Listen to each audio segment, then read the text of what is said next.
Bom dia, irmãos. Graça e paz. Vamos continuar aqui no nosso estudo que temos feito todos esses domingos pela manhã. Um estudo sobre a importância da igreja, a necessidade da igreja, que nós não podemos realmente ser cristãos completos se nós não estivermos na igreja do Senhor. Então, hoje nós vamos ter o nosso terceiro estudo, e lembrando dos dois primeiros. O primeiro, nós falamos sobre o mandato cultural e a grande comissão. O mandato cultural é aquele mandato que nós recebemos de Deus, como criaturas, como parte da humanidade, de sermos instrumentos de Deus para abençoar, cuidar da criação dele, de promover o progresso, de participar da evolução deste mundo. Então esse é o mandato cultural que todos os seres humanos receberam de Deus. E tem um mandato que é específico para a igreja, que é a grande comissão, que é aquela ordem de Jesus da igreja ir e fazer discípulos de todas as nações. Então, foi a nossa primeira lição, lembrando disso. A segunda, nós falamos da obra missionária da igreja. Quando nós dizemos igreja missionária, nós estamos usando uma redundância, porque uma igreja que não é missionária não pode ser chamada de igreja, no seu sentido mais amplo e mais profundo. Uma igreja, ela foi chamada por Jesus para ir a todas as nações, pregar o arrependimento para a remissão dos pecados, e Lucas 24, 47 diz isso, né? Para que o mundo todo possa ouvir a mensagem de redenção, mensagem que possa levar o ser humano caído, morto nos seus delitos e pecados, a uma nova vida, a uma nova esperança, a esperar que realmente a certeza da vida eterna em Jesus Cristo.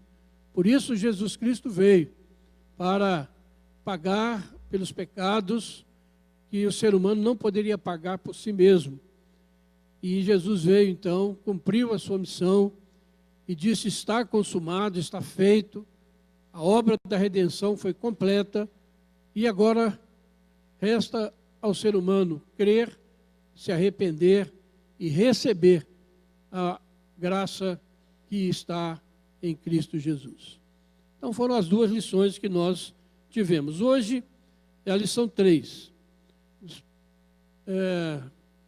A verdadeira igreja, a qual devemos estar unidos, por ser ela a mãe de todos os fiéis. Se alguém quer receber a lição aí impressa, levante a mão, o diácono ali vai entregar a lição. A lição já está nas mídias sociais, então no seu telefone aí você pode alcançar. A gente fez poucas cópias, porque a maioria do pessoal já está acompanhando pelas mídias. Então, você pode fazer isso. Então, permaneça aí com a sua mão levantada.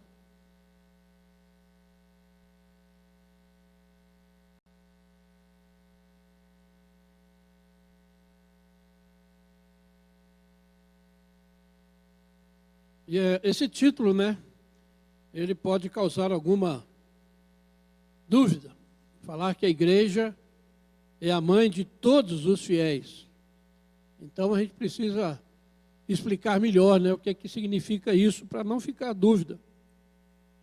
Porque o conceito reformado, ele é totalmente diferente do conceito da igreja romana. Lá atrás.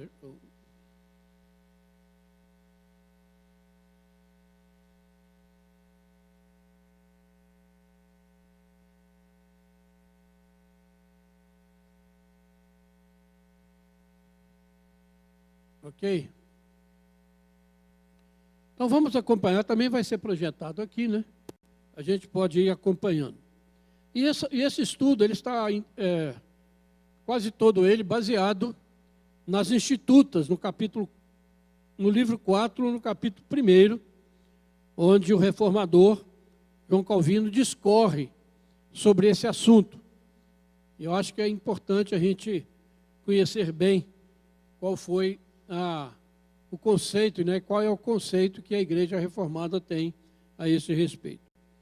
Então, a ordem de Jesus, né, da igreja ir e pregar arrependimento para a remissão de pecados, para que essa ordem fosse cumprida, Deus instituiu na igreja pastores e mestres, conforme está em Efésios 4:11, para que a igreja pudesse ser edificada, trabalhada, e que o evangelho pudesse ser pregado e se espalhasse por todo o mundo. E, ao chamar esses homens, Deus os investiu de autoridade, uma autoridade que vem do próprio Deus, e para que eles fossem capazes de anunciar o evangelho. Então a gente vê a importância do anúncio do evangelho, da pregação do evangelho. A próxima lição vai falar um pouco mais sobre isso. E então, alguns homens foram chamados de entre os eleitos para serem os transmissores dessa palavra. E, ao mesmo tempo, Deus instituiu os sacramentos. Então, o pastor, ele é chamado ministro da palavra e dos sacramentos. São coisas que o ministro faz com um chamado especial de Deus e uma autoridade que vem de Deus para ministrar a palavra e ministrar os sacramentos da ceia e do batismo. E o objetivo de Deus é que todo aquele que for salvo, ele se torne membro da igreja. E a gente tem enfatizado muito isso, porque isso é muito importante e isso foi perdido nos dias que nós vivemos. Muita gente acha que ser membro da igreja ou não ser não vai fazer diferença nenhuma. E você pode ser crente aonde você estiver sem estar numa igreja. A igreja tem sido muito desprezada por muitos motivos. Mas a verdade é que quando Jesus fala, ide, pregai o evangelho, quem crer e for batizado será salvo. Né? Esse versículo também é mal interpretado, porque acha que ali está dizendo que você só pode batizar adultos. Não é o sentido da palavra. Ali está falando de pregar para aqueles que podem entender, e essas pessoas então se tornarem membros da igreja, porque apenas pelo batismo é que alguém pode se tornar membro da igreja. Então, quem crer e se tornar membro da igreja, for ligado ao corpo de Cristo, se tornar membro do corpo de Cristo, é que vai ser salvo. Isso não quer dizer que todos os batizados são salvos, porque muitos são batizados e se perdem na caminhada, né? Mas a verdade é essa. Essa é a ordem do Senhor Jesus para que nós possamos seguir. E então ele nos coloca na igreja, e a gente viu aqui nessa criançada, né, para que a gente seja instruído desde pequeno. Como o presbítero Marcelo falou, nós somos aliancistas, nós cremos na promessa de Deus, de que nossos filhos são herança do Senhor, que eles não são gentios, mas que eles fazem parte da igreja desde a mais tenra idade. É um privilégio deles. Por isso eles são batizados quando crianças, porque aí eles passam a fazer parte do povo de Deus. E então que a igreja vai nutrir, a igreja vai alimentar as pessoas. Estamos fazendo isso aqui nessa manhã. Você está recebendo um ensino que vem alimentar a sua alma, que vem alimentar o seu espírito, para que a sua fé seja mais solidificada. Através da mensagem que é pregada, nós somos trabalhados pelo Espírito de Deus. E por isso, até o reformador usa aqui uma ilustração, né, que está em Marcos 10:9, aquilo que Deus uniu, não separem o homem. Deus está falando ali até do casamento, né? Mas ele aplica essa palavra à igreja. Deus nos uniu, os seus eleitos, à igreja. Então não é lícito ao ser humano desprezar isso. Então nós precisamos que a igreja seja a mãe de todos aqueles de quem Deus é pai. Está frisado ali na nossa lição. quiser levantar um pouquinho aí. Seja a mãe de todos de que Deus é Pai. E isso vem desde a antiga aliança. Vou pedir para que projete aí Gálatas 4, 26 a 31. Ali está Gálatas 4, 26. Mas vamos projetar o texto 4, Gálatas 4, de 26 a 31.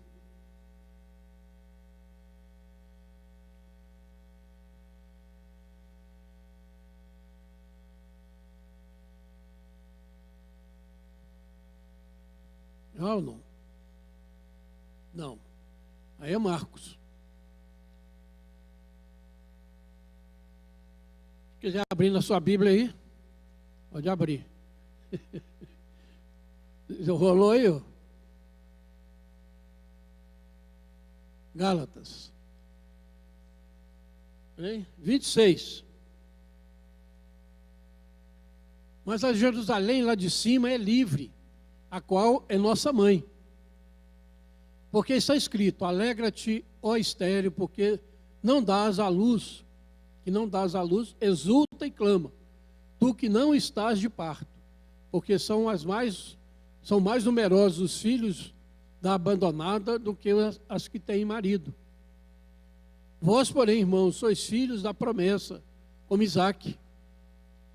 Como, porém, outrora, o que nascera segundo a carne perseguia ao que nasceu segundo o Espírito, assim também agora. Contudo, que diz a Escritura? Lança fora a escrava e seu filho, porque de modo algum o filho da escrava será herdeiro com o filho da livre. E assim, irmãos, somos filhos não da escrava, e sim da livre. Então é importante lembrar aqui, né, que a referência a Jerusalém no Antigo Testamento, de um modo geral, tem uma aplicação da igreja da Nova Aliança. Então a igreja ela existe desde que Deus fez um acordo com Abraão.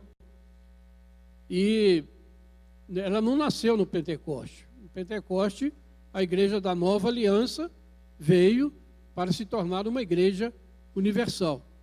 Então, quando você lê Jerusalém no Antigo Testamento, nos Salmos, pense na igreja, aplique para a igreja, e você vai ver que realmente é uma aplicação muito correta. Então nós precisamos entender também que na teologia reformada há uma distinção entre a igreja visível e a igreja invisível.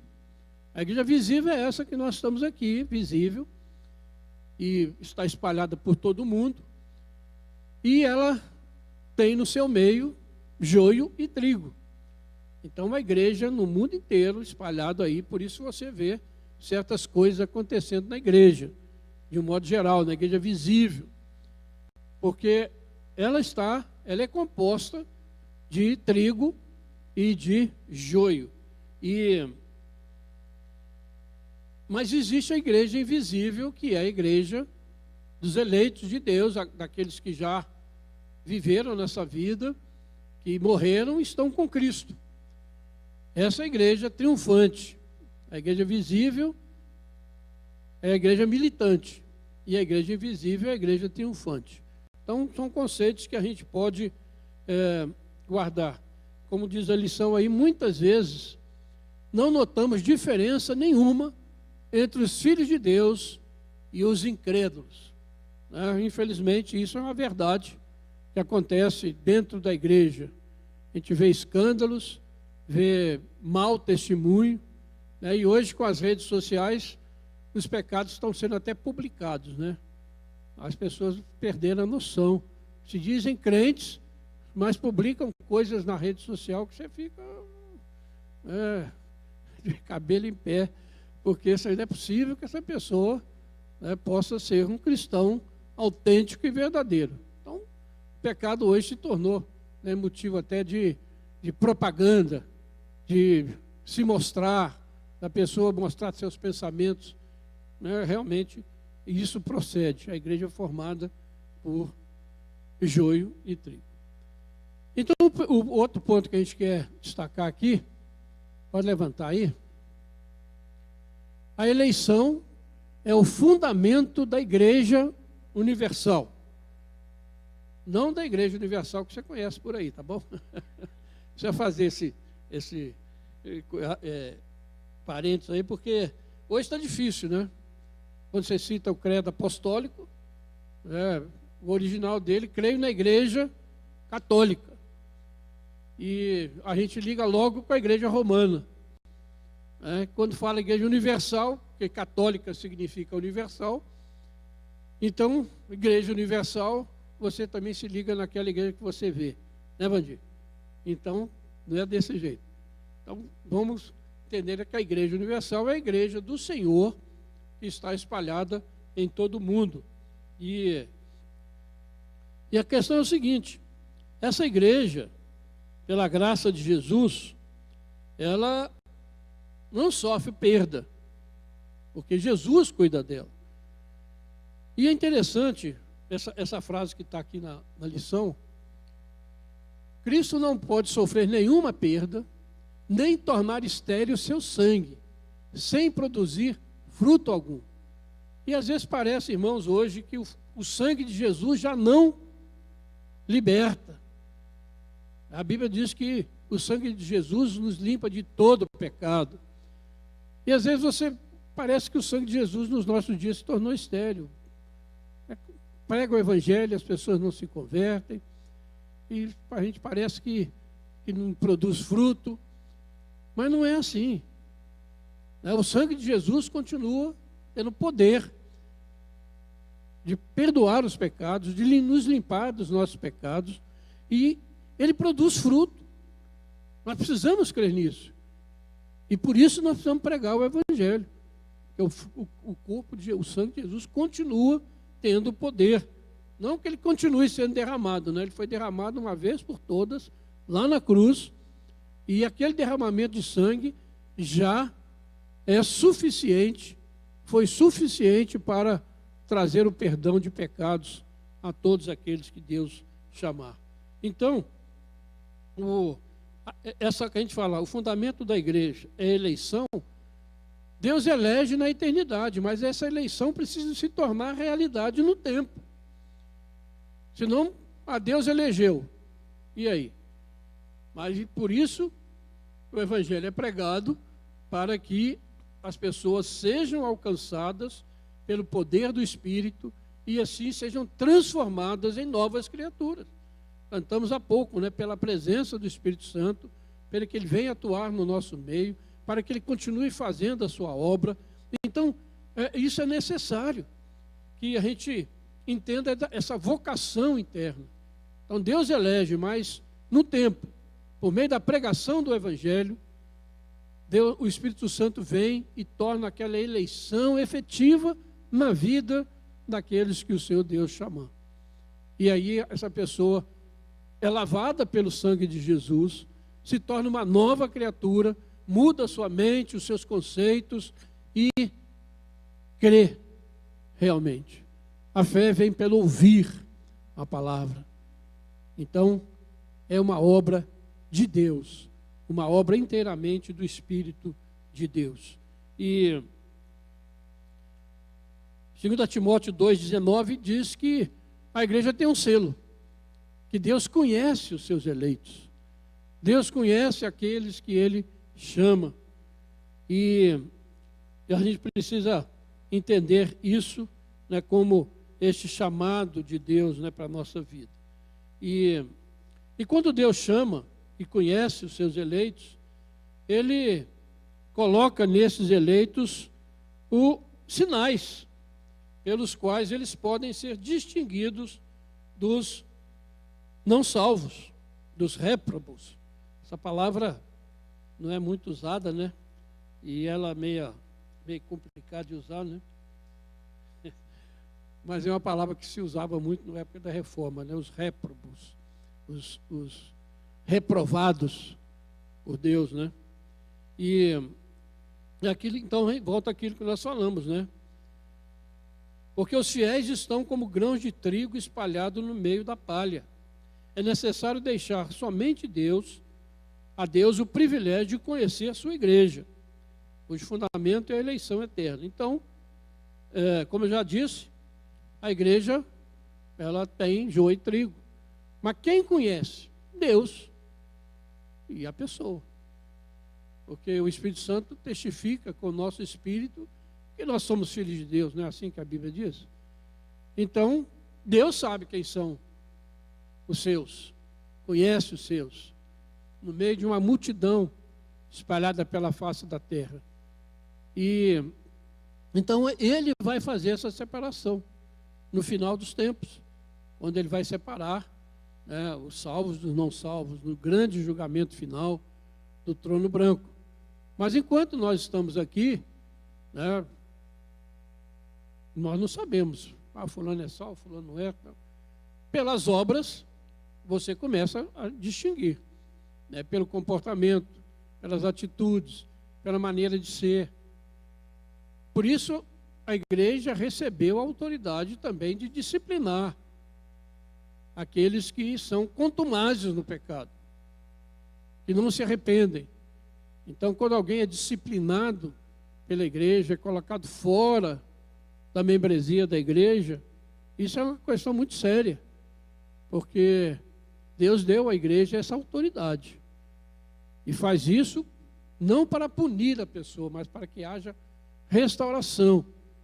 Então, quando a pessoa é disciplinada, se arrepende, ela de novo é aceita no seio da igreja. Então, a gente precisa pensar nessas coisas, irmãos, da seriedade de nós sermos membros da igreja. E um outro aspecto que é fundamental aqui, porque essa frase grifada? Porque se não estamos unidos com todos os demais membros, sob a única cabeça, Cristo, não esperemos conseguir a herança que esperamos. Então, a questão da unidade da igreja também é fundamental para entendermos o chamado de Deus. Diz lá, Deus conhece os seus, pertence a Ele, e Deus coloca neles alguns sinais. E um dos sinais é a unidade. É a gente amar uns aos outros. É a igreja andar em comunhão uns com os outros. É a igreja estar servindo uns aos outros, orando uns pelos outros. A igreja estar junto uns com os outros. Então isso é um sinal da presença de Deus. E um sinal da eleição. Uma pessoa que realmente pertence ao Senhor, ela vai amar aqueles também que pertencem ao Senhor. Vai caminhar junto. Vai estar junto, vai ter prazer em estar junto. Vai caminhar junto nessa vida. Então isso também é de extrema importância que a gente entenda. E a lição vai prosseguir dizendo aí, né? Então, por que a igreja católica, né, ou universal, ela não pode ser dividida? A igreja visível, ela está dividida em diversas denominações, em diversas igrejas locais, né? Então você tem o cristianismo aí, ele é pulverizado, né? Infelizmente, mais do que deveria ser. Mas isso não quer dizer que ele seja desunido. Isso não quer dizer que não haja comunhão. Como dissemos, né? Os eleitos que Deus conhece, esses se unem. Então, se você vai em outro país, você não conhece ninguém, mas você é um cristão, você vai numa igreja e ali você é bem recebido, você se sente em casa.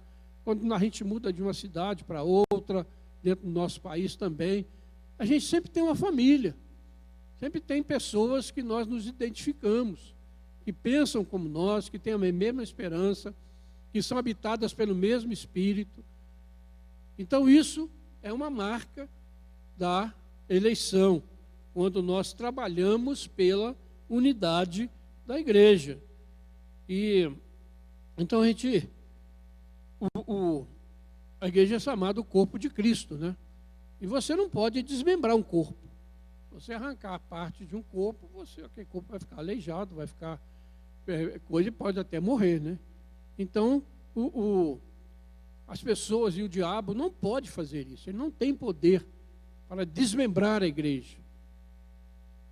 Por isso que diz que a igreja tem salvos e não salvos, e o Senhor nosso Deus, o Senhor da igreja, que conhece quem são verdadeiramente essas pessoas. E frisar aqui esse último parágrafo ali. Portanto, ainda que a horrível desolação que vemos por toda parte dê a entender que tudo está destruído, que já não existe mais a igreja, e sejamos certos de que a morte de Cristo é frutífera, que há de produzir o seu efeito, e que Deus protege milagrosamente a sua igreja, segundo foi dito a Elias. Essa passagem de 1 Reis 19, 18 vai falar dos remanescentes, né? Elias achou que estava sozinho naquela luta contra Baal, contra Jezabel, e Deus mostra a ele que tinha 7.000, né? Que não haviam dobrado os seus joelhos.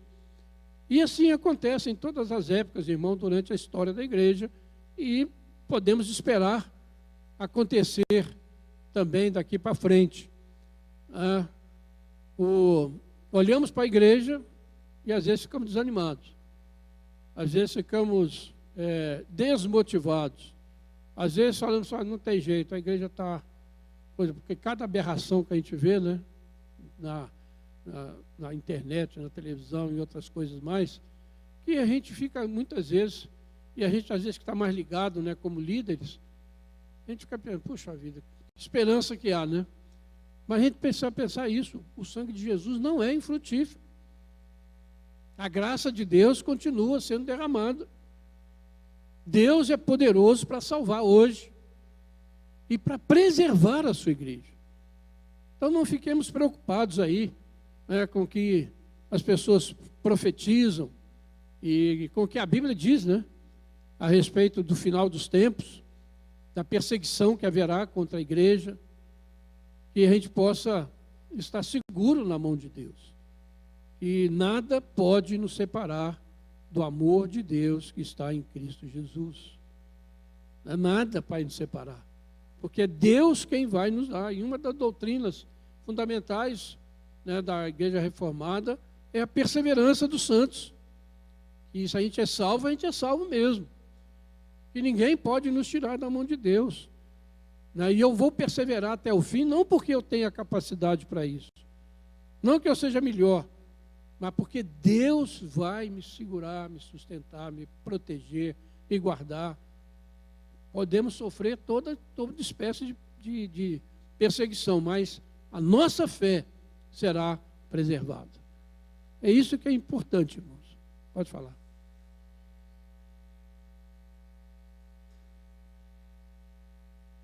Em todas elas há.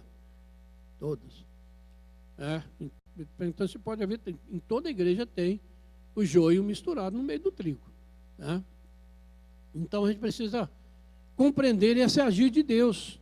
Que o importante de tudo não é Deus te livrar de sofrimento. A gente vê a história da igreja, quantos mártires, quantas pessoas deram suas vidas e perderam suas vidas e muitas coisas por causa da sua fidelidade.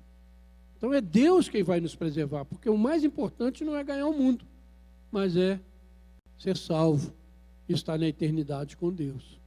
Precisamos aí pensar nisso, né? Nesses dias em que a nossa mente, né, está tão secularizada e o mundo está tão voltado para o materialismo, para as coisas do aqui e do agora, que Deus, quando fala que Deus vai nos proteger, então eu não vou ser perseguido, eu não vou sofrer nada. Tem uma teoria aí errada, né, dizendo que a igreja vai ser tirada do meio da tribulação. Não vai. A igreja vai passar pela tribulação, justamente é o que nós temos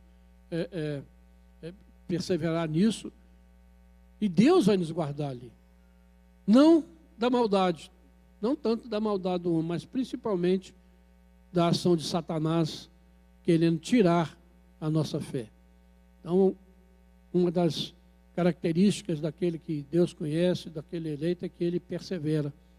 Não vai ser tocado na sua fé, na sua esperança, no seu amor. Deus vai guardá-lo e preservá-lo. Então, um outro ponto que a gente quer destacar aqui na lição é sobre a comunhão dos santos. Já falamos um pouquinho aí. Mas ali está ali, ó, crer na igreja significa também crer na igreja externa, ou seja, na igreja que a gente está vendo. Porque aí não pode ficar apenas no ideal da igreja triunfante. Mas a realidade é que Deus nos salva, nos coloca na igreja e nos deixa aqui. Não leva de imediatamente, né? A gente poderia ser salvo e Deus nos levar imediatamente para o céu, pronto. Acabou o problema. Mas Ele deixa a gente aqui. Com quê? Com que finalidade? De anunciar o Evangelho, de ir às nações, pregar o arrependimento para a remissão dos pecados.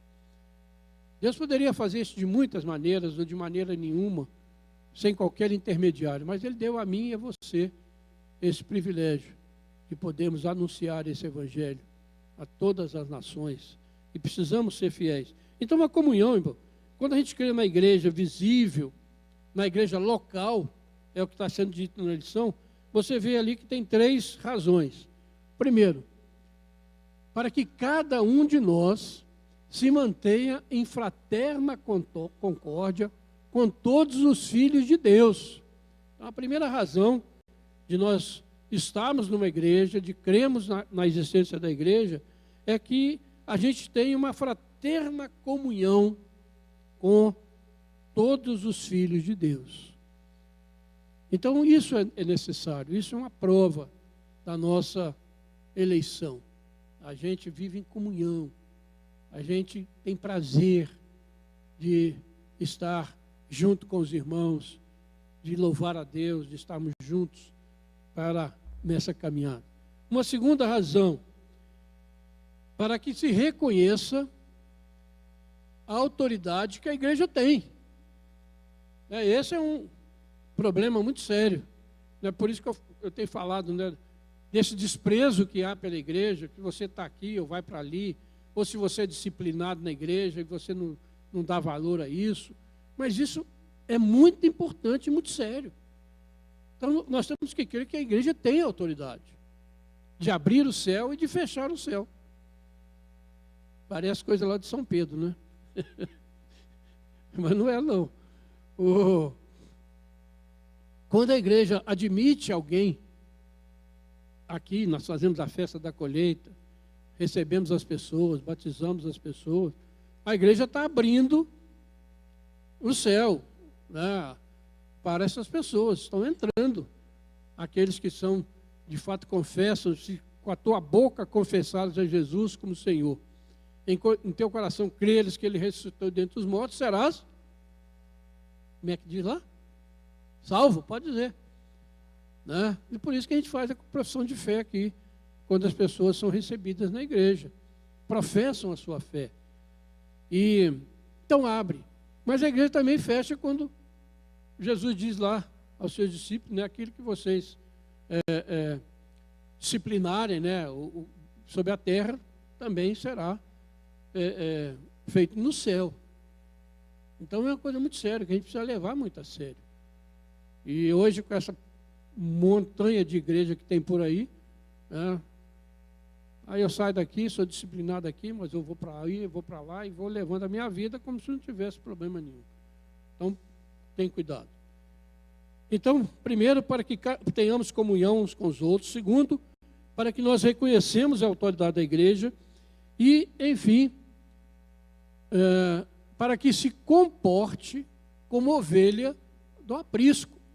Então, por isso precisamos valorizar a igreja. Nós somos membros uns dos outros. Somos membros do corpo de Cristo. E o nosso testemunho terá que ser um testemunho que não desonre a igreja onde estou. O prefeito Marcelo um dia usou uma expressão aqui que depois ficou forte, da lealdade, né, Marcelo? A gente fala da fidelidade nos dízimos, mas às vezes a gente esquece de falar da lealdade. A fidelidade é a Deus. A Bíblia diz que nós precisamos ser fiéis. Mas nós precisamos ser leais dentro da comunidade onde nós estamos. Nós não podemos ser desleais em aspecto nenhum. Não podemos ser desleais, por exemplo, na questão dos dízimos e das ofertas. Deixamos que alguém faça o que eu deveria fazer. Que alguém sustente a igreja e eu não faço a minha parte. Isso é deslealdade com o outro. eu estou, vamos dizer, sobrecarregando o outro. E a mesma coisa é a questão do testemunho. Quando alguém se diz membro de uma igreja e dá um mau testemunho, aquilo repercute. Fulano é membro lá da primeira igreja, está vendo o que ele está fazendo? E todos nós vamos sentir vergonha, né? Porque tem alguém que se diz membro e está pisando na bola. Então a gente precisa ter essa consciência de que a igreja é algo de extrema importância. E a nossa lição tem uma expressão que diz, né, que a igreja é a menina dos olhos de Deus. Deus cuida dela, né? E vai, de uma maneira ou de outra, mantendo a santidade da igreja. Então a gente precisa, esses 3 motivos ali, dizer que a gente crê na igreja, pela comunhão fraterna, sabendo que a igreja tem autoridade sobre a nossa vida e nos comportando como membros desta igreja, de maneira que a igreja seja bem vista ou mal vista, né? Então, quando fala aí da comunhão da igreja, nós estamos falando de uma qualidade da igreja, que ela é ao mesmo tempo universal, mas ao mesmo tempo ela é uma igreja onde há fraternidade, onde há unidade entre os seus membros em toda a terra, né? E a lição vai dizer, é como dizer que os santos estão congregados na companhia de Cristo com a condição de comunicarem-se mutuamente os benefícios que têm recebido de Deus. Nós temos essa responsabilidade de testemunhar daquilo que Deus tem feito na nossa vida, daquilo que Deus tem operado no nosso coração. E a gente faz isso, né, na igreja. Muitas vezes nós somos desafiados a orar por um determinado assunto, por uma pessoa, e oramos, e depois a gente vem aqui e fala, olha, Deus atendeu as nossas orações, né? Quando o fulano foi curado, né? Deus restaurou, ou Deus fez a sua vontade, né? Mas então a gente vai, nós precisamos nos comunicar, as bênçãos que recebemos, e através dos dons espirituais, a gente vai caminhando.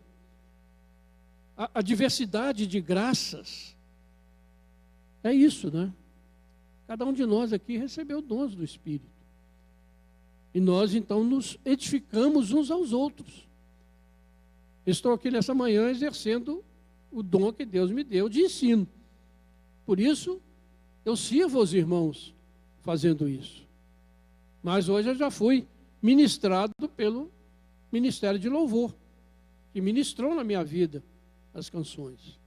Porque eu não tenho o dom, né, de cantar, nem de tocar, nem de nada, né? Então, assim nós vamos nos edificando uns aos outros, com os dons que nós recebemos do Senhor. E isso vai criando a comunhão. Então eu preciso do irmão, o irmão precisa de mim. Nós precisamos uns dos outros. Por isso os dons são, por isso que a igreja tem os seus ministérios, onde o dom desemboca no ministério. Ministério significa serviço. Quando você via lá no Lula todo mundo querendo se tornar ministro, é um conceito totalmente errado, porque a palavra ministro significa servir, aquele que serve. Então, na política se tornou o contrário, né? O ministro é aquele que é servido, aquele que quer todas as mordomias, aquele que quer ser os cargos mais altos, né? Mas na concepção bíblica, ministro é aquele que serve. Por isso que é chamado ministro da palavra, o pastor, né?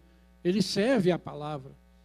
Então a gente precisa, e por isso nós temos os ministérios na igreja.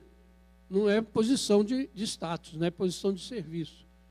Nós vamos nos servir uns aos outros. Então, especialmente, né, o Novo Testamento, ele vai falar muito da questão de que nós fazemos parte, né, do mesmo corpo, da mesma igreja, nos servimos uns aos outros, caminhamos juntos, oramos uns pelos outros.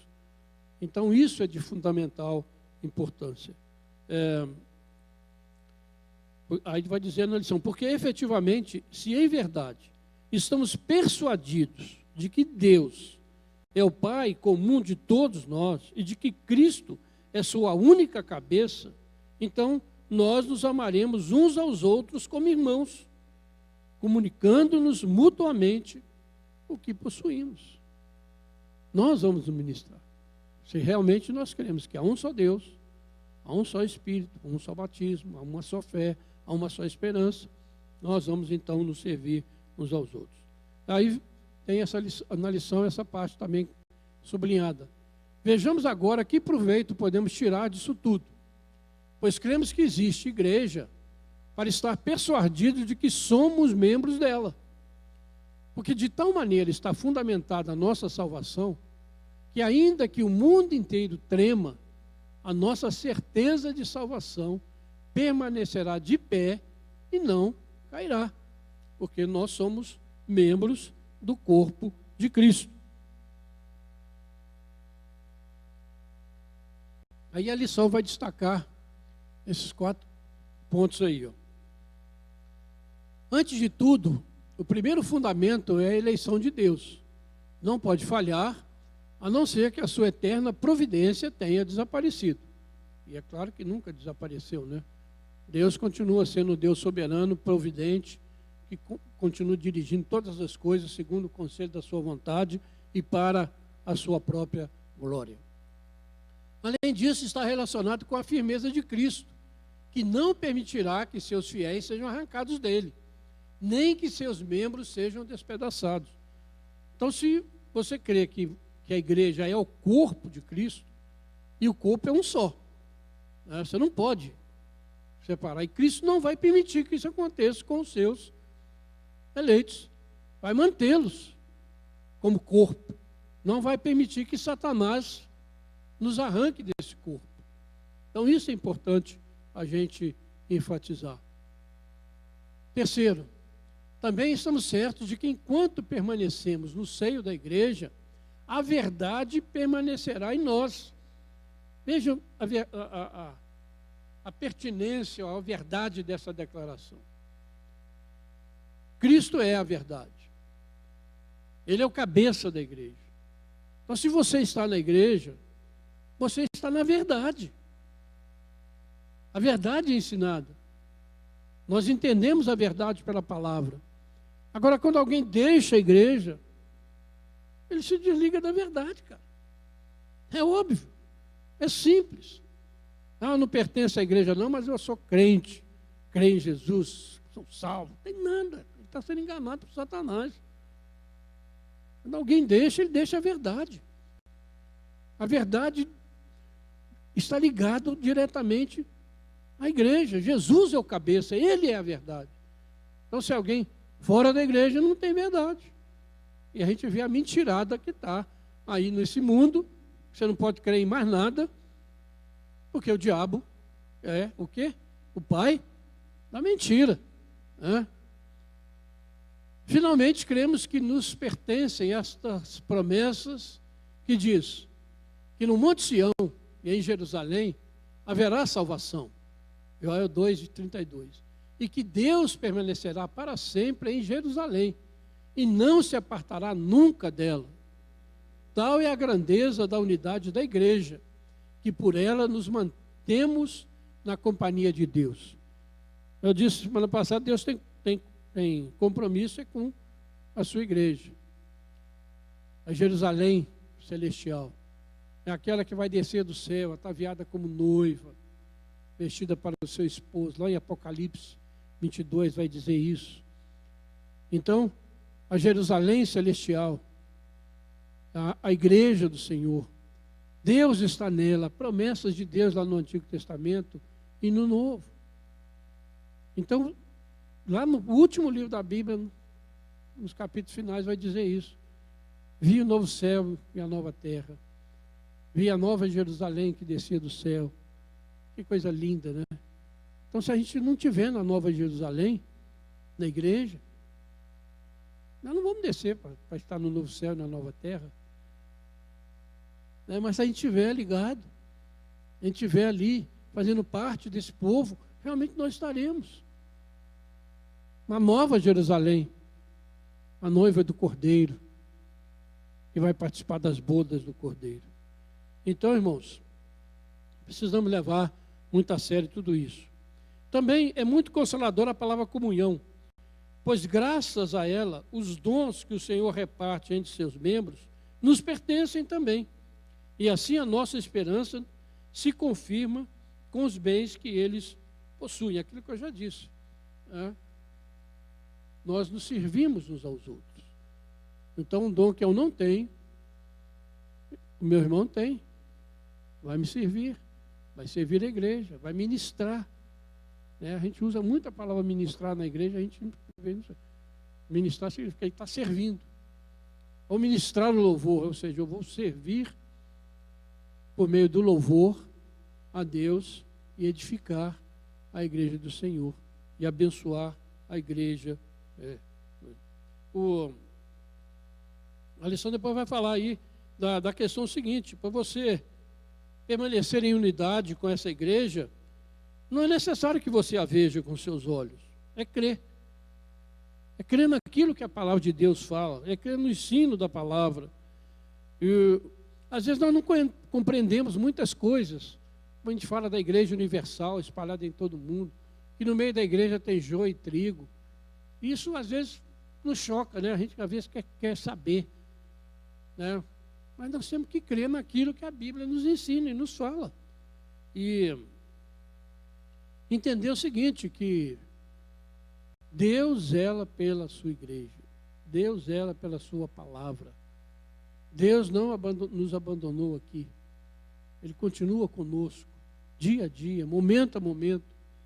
Ele não permitirá que o maligno nos toque, no sentido de nos fazer perder a nossa caminhada ou nos desviarmos do seu caminho. E a palavra de Deus, então, pelo Espírito Santo, nós somos colocados dentro desse corpo para servir ao Senhor. E a gente, então, chega aí no último item da lição, pode subir aí, que a igreja visível é a mãe de todos os crentes. E ela recebe o título de mãe dos crentes, e precisamos ver quão proveitoso e necessário nos é conhecê-la, já que não há outro caminho para chegar à vida, senão que sejamos concebidos no seio dessa mãe, que nos dê a luz, que nos alimente com seus peitos e que nos ampare e defenda até que, despojados desta carne mortal, sejamos semelhantes aos anjos. Lembre-se que essas palavras aí são do reformador, tá bom? Somos concebidos no seio da igreja. Quando a palavra é pregada, quando o evangelho é anunciado, e o Espírito Santo aplica a salvação, e as pessoas então nascem de novo na igreja. Por isso que eu falei, em primeira aula aqui, depois alguém disse que eu estava contra, né, a pessoa abrir uma igreja. Realmente, eu sou contra a pessoa que abre a igreja para ele, para ser dono da igreja, que abre uma igreja porque brigou lá na outra igreja, eu vou abrir uma para mim. Mas tudo está errado. Uma igreja deve nascer com a pregação do evangelho. Então nós queremos plantar uma igreja, né, num bairro em Juiz de Fora. Então começa-se com crentes que tem por ali, começa a se anunciar o evangelho numa outra cidade, e o Espírito Santo vai trazendo pessoas, vai convertendo pessoas, e ali o corpo de Cristo vai sendo edificado. Então é a igreja. Romanos vai dizer isso, né? Como crerão se não há quem pregue? E como pregarão se não forem enviados? Paulo sempre diz que ele foi enviado por alguma igreja. Então a obra missionária ela faz quando a igreja envia alguém, quando a igreja apoia alguém nessa obra de plantar uma igreja, de ir anunciar o evangelho. Então isso tem que estar ligado à igreja, não é ser freelance.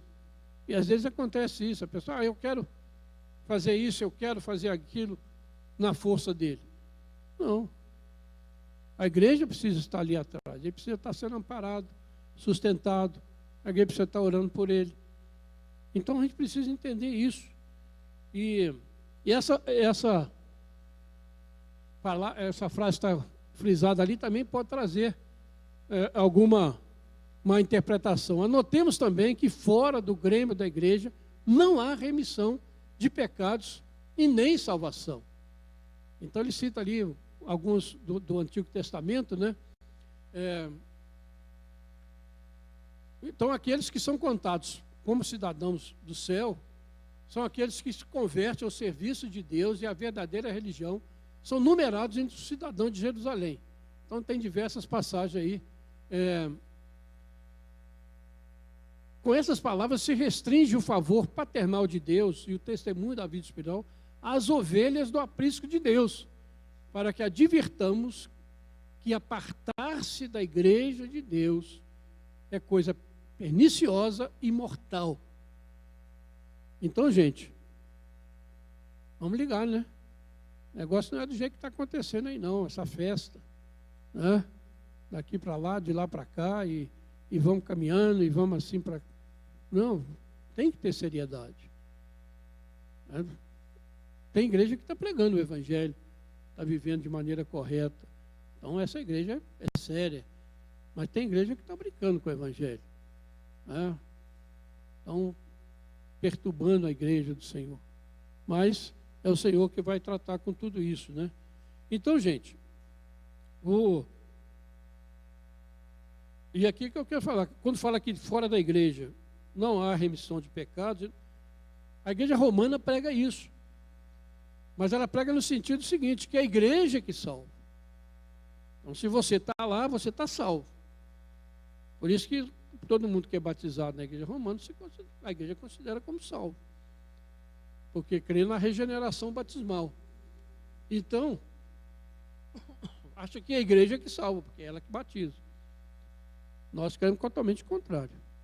Quem salva é Jesus Cristo, pela sua graça, mediante a fé. E nós somos, então, colocados dentro da igreja. Porque é a igreja que cabe anunciar esse evangelho. Por isso que não há salvação. Quem crê e for batizado, quem crê e for colocado dentro da igreja, será salvo. Como eu já disse, nem todo que é batizado é salvo, né? Então, a distinção precisa ficar aí. Então, não se assuste com essa frase. A igreja é a mãe de todos os salvos e que fora da igreja não há remissão. Não que a igreja faça isso, ou tenha poder para isso.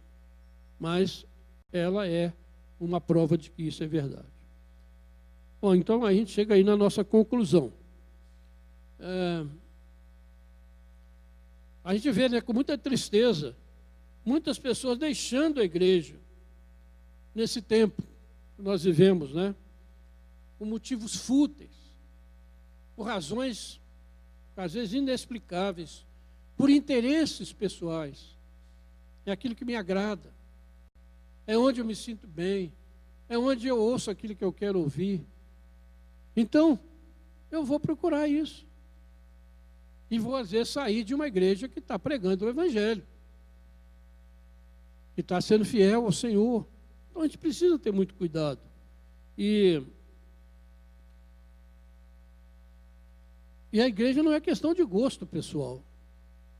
A igreja é o lugar onde Deus te colocou. É Deus que nos coloca na igreja.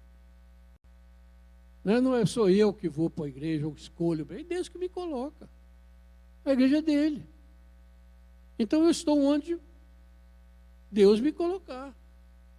Às vezes, né, meio desconfortável, às vezes não concordando com tanta coisa, mas é ali que Deus me colocou. Eu só posso sair dali se tiver uma clara direção de Deus, ou se aquela igreja estiver pregando um outro evangelho. Mas se Deus me colocou ali é para servi-lo. Não é para que eu seja agradado.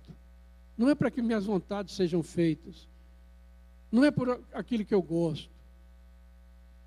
Né? A gente hoje luta muito na igreja. Por exemplo, uma questão que muita gente deixa a igreja ou vai para uma igreja, é a questão da liturgia da igreja, do culto. como é que o culto se desenvolve. Então, alguém quer um culto mais animado.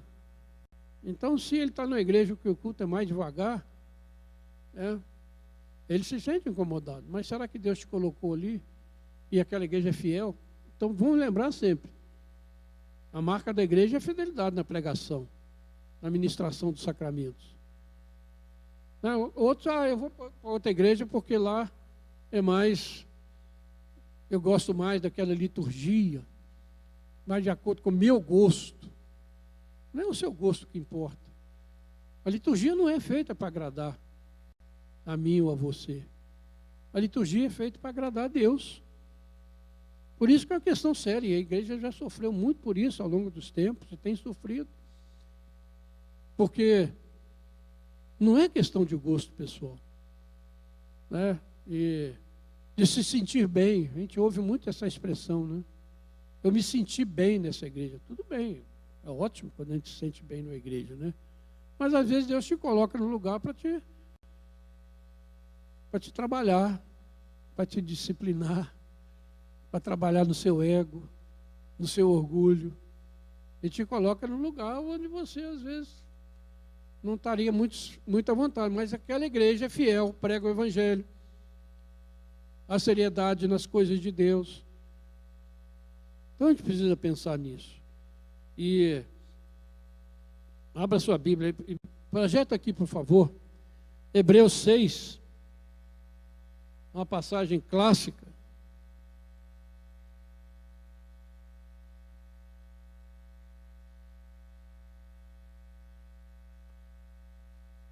Hebreus 6, do verso 4 ao verso 8. Vejam bem essas palavras, irmãos. É impossível, pois, que aqueles que uma vez foram iluminados e provaram o dom celestial e se tornaram participantes do Espírito Santo e provaram a boa palavra de Deus e os poderes do mundo vindouro, e caíram, sim, é impossível outra vez renová-los para arrependimento, visto que, de novo, estão crucificando para si mesmos o Filho de Deus e o expondo à ignomínia. Porque a terra que absorve a chuva, que frequentemente cai sobre ela e produz erva útil para aquele por quem ela é também cultivada, recebe bênçãos da parte de Deus. Mas se produz espinhos e abrolhos, é rejeitada e perto está da maldição, e o seu fim é ser queimada. Então, irmãos, esse texto é muito sério, né?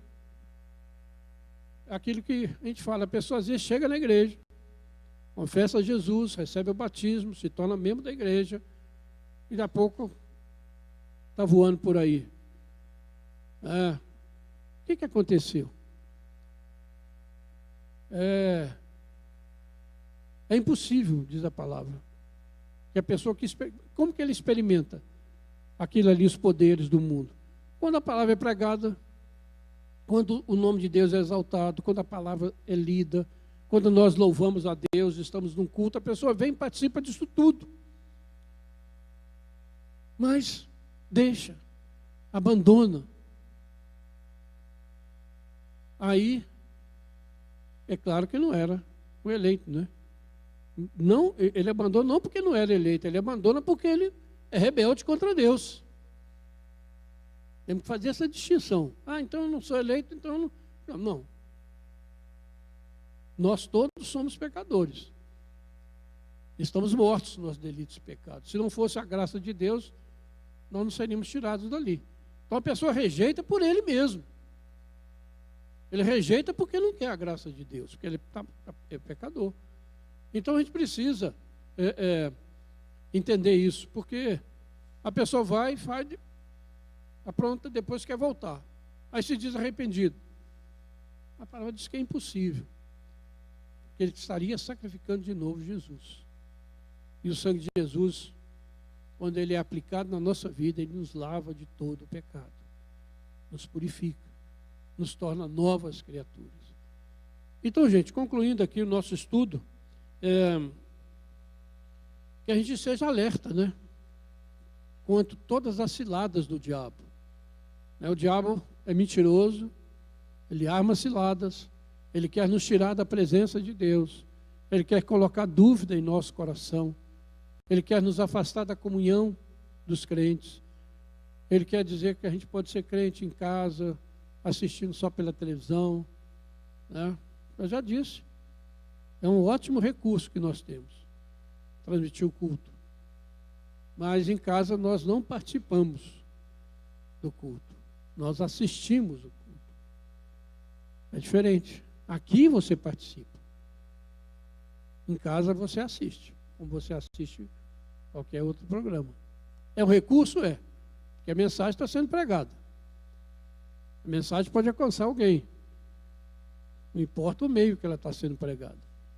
Mas participar do culto é no templo.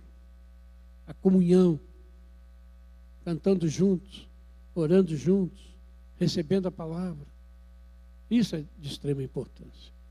Portanto, vamos olhar bem para esses estudos que nós estamos falando.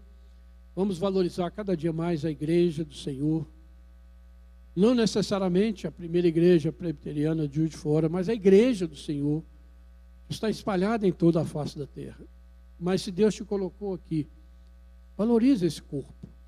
Ame esse corpo. Ame os irmãos desse corpo. Vamos servir uns aos outros com alegria. Vamos adorar juntos ao Senhor. Porque na adoração, irmãos, nós temos um poder tremendo. A igreja do Senhor, a igreja cristã, entre as religiões do mundo, é a única que faz um culto desse tipo, que canta, que louva, que adora, que recebe a palavra. Vamos valorizar isso. Vamos agradecer a Deus porque Ele nos colocou numa igreja. Vamos ser fiéis nessa caminhada. Vamos lutar contra todas as ciladas do diabo. O diabo muitas vezes quer nos tirar da comunhão, quer nos afastar do corpo. E usa para isso, fulano é assim, Beltrano é daquele jeito, a igreja é assim. E arruma um monte de desculpa e vai solapando a fé. Mas vamos pensar nisso. É um privilégio, é uma graça de Deus ser membro da igreja do Senhor. Que Deus nos abençoe. Amém. Vamos orar? Senhor Deus, muito obrigado por esta manhã, pela vida de cada irmão, cada irmã aqui presente.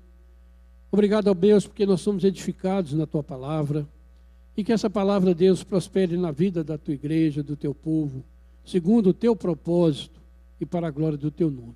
Faze-nos, ó Pai, igreja do Senhor, igreja fiel, dedicada, igreja que ama o Senhor, uma igreja que caminha juntos em comunhão, uma igreja que serve uns aos outros com seus dons, uma igreja que proclama com fidelidade o Teu Evangelho, que ministra os Teus sacramentos de forma correta, que aplica a disciplina, Pai, naqueles que são necessários, ó Pai. Ó Deus, em nome do Senhor Jesus, perdoa também os nossos pecados, as nossas falhas, a nossa infidelidade, ó Pai.